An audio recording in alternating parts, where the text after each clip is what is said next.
La louange est à Allah, le Seigneur des mondes, et que Allah élève davantage les degrés et les grades du prophète Muhammad. On parlera, Inch'Allah, à propos des choses qui annulent le wudu.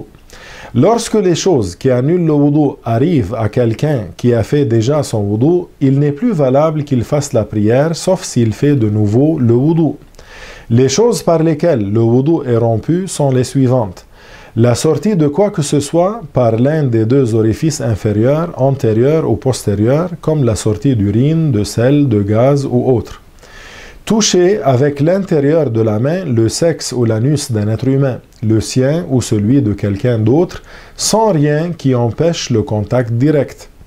Le contact peau contre peau avec une personne ajnabiyya ayant atteint un âge où elle peut être désirée pour quelqu'un de normal pour un mariage.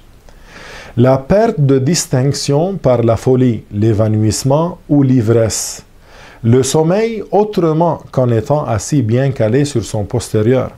Par conséquent, si quelqu'un s'endort assis bien calé sur son postérieur, de sorte qu'il n'y a pas d'espace entre son postérieur et son siège, son wudu n'est pas annulé.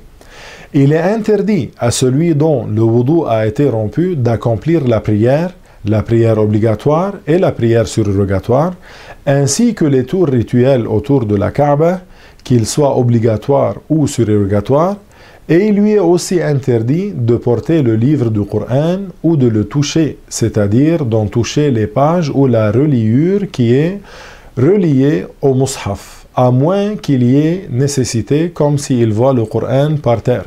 Il est cependant permis à celui dont le wudu est rompu de réciter le Coran, d'entrer dans une mosquée et d'y rester dedans.